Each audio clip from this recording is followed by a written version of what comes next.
हमारे साथ मौजूद है भारतीय जनता पार्टी के नवयुग के अध्यक्ष आदेश गुप्ता जी। आदेश गुप्ता जी, भारतीय जनता पार्टी के आप नए अध्यक्ष बने हैं, पहली बार तो आपको बहुत बहुत बधाई हो। दूसरी सर, एक बहुत बड़ी चुनौती है पद का, इसको आप कैसे देखते हैं? बिल्कुल, एक हमारे जैसे सामान्य कार्यकर्ता को पार्टी का प्रदेश अध्यक्ष बनाया। निश्चित रूप से भारतीय जनता पार्टी एक कार्यकर्ता आधारित पार्टी है और चुनौतियां हमेशा रहनी भी चाहिए। चुनौती नहीं होगी तो काम करने का आनंद भी नहीं आएगा। और एक छोटे कार्यकर्ता के नाते जितना हमारा एक्सपीरियंस है तो हम लोग काम करेंगे, अच्छा काम करेंगे और सभी को साथ लेकर, सभी हमारे जितने सीनियर नेता हैं, सांसद हैं और हमारे सीनियर नेता हैं, उन सबसे मार्गदर्शन के साथ ही पार्टी चलती है। भारतीय जनता पार्टी सामूहिक नेतृत्व में ही विश्वास रखती है, सामूहिक कार्यप्रणाली से ही काम करती है। दिल्ली प्रदेश में कई ऐसे सीनियर लीडर हैं, कई सांसद हैं, उसके बावजूद भी अगर पार्टी ने एक कार्यकर्ता, ज़मीनी स्तर पर कार्यकर्ता पे अपना भरोसा जताया है। भारतीय जनता पार्टी हमेशा से, हम कोई एक परिवार की पार्टी नहीं है और इससे पहले भी कई जिम्मेदारियां केंद्र में हमारे वरिष्ठ मंत्री हैं जो बहुत ही ग्राउंड लेवल से आए हैं और भारतीय जनता पार्टी की अधिकांश कार्यकर्ता आधारित पार्टी है। तो हम लोग, हमारी पार्टी वहीं से चयन करती है और हम पूरा ग्राउंड लेवल पे काम करके लोगों को साथ लेके अच्छा काम करेंगे। आदेश जी, अगर दिल्ली सरकार की बात करें तो दिल्ली सरकार और दिल्ली प्रदेश बीजेपी में काफ़ी तानातनी रही है। आप मेयर भी रहे हैं, उस समय भी दिल्ली सरकार से काफ़ी तानातनी रही है। अब आप एक अध्यक्ष के रूप में कैसे दिल्ली सरकार से? दिल्ली सरकार का तो रवैया है, एमसीडी को वो इसलिए भेदभाव करती है कि वहाँ भारतीय जनता पार्टी की सरकार है। ये किसी से छिपा नहीं, आज दिल्ली की जनता भी जान गई है कि दिल्ली सरकार किस तरह काम करती है।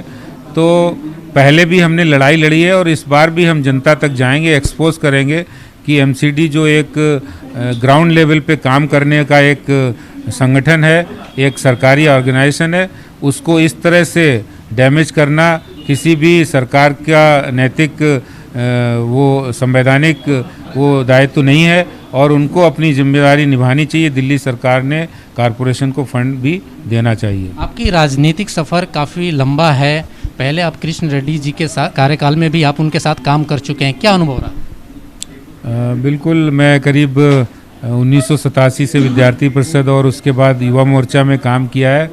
बहुत सारे एक्सपीरियंस है युवा मोर्चा में रहते हुए, चाहे वो नक्सल आंदोलन हो, आसाम आंदोलन हो या फिर पार्टी की एक्टिविटी हो। हमने अंतर्राष्ट्रीय स्तर पर जो आतंकवाद के खिलाफ एक बहुत बड़ा दिल्ली में सेमिनार किया था, उसमें भी एक अच्छा काम किया था। मैं समझता हूँ ये एक कार्यकर्ता के नाते उसको एक एक्सपीरियंस होता है और उसको एक निर्णय क्षमता को, उसके काम करने की क्षमता को बढ़ाता है और इसी प्रोसेस से हम लोग आए हैं और एक अच्छा काम करेंगे। एक सवाल और, प्रदेश बीजेपी में काफ़ी गुटबाजी देखने को मिल रही है और ये मंडल स्तर तक भी पहुंच चुका है, इस पर क्या कहें, कैसे इसको लेकर? देखिए, हमारा तो एक ही गुट है, भारतीय जनता पार्टी, और सारे नेता हमारे भारतीय जनता पार्टी के हैं, तो गुटबाजी का सवाल ही नहीं उठता है। दिल्ली सरकार जो भी कोरोना को लेकर जो आंकड़े पेश कर रही है और कहीं ना कहीं भारतीय जनता पार्टी उस आंकड़े को विफल बता रही है, इस पे क्या? दिल्ली सरकार ने जो आंकड़े प्रस्तुत किए और जो निगम द्वारा जो आंकड़े दिए गए उसमें बहुत अंतर है और वो अपनी नाकामियों को छुपाने के लिए ऐसे काम अक्सर करती रहती, भ्रम डालने के लिए, लोगों को भ्रम फैलाने के लिए और नाकामी को छुपाने के लिए ऐसे काम करती है। ये थे दिल्ली प्रदेश के नवयुग के अध्यक्ष आदेश गुप्ता जी। इनका साफ तौर पे यही कहना है कि जो है प्रदेश में संगठन को जो है साथ लेके चलेंगे।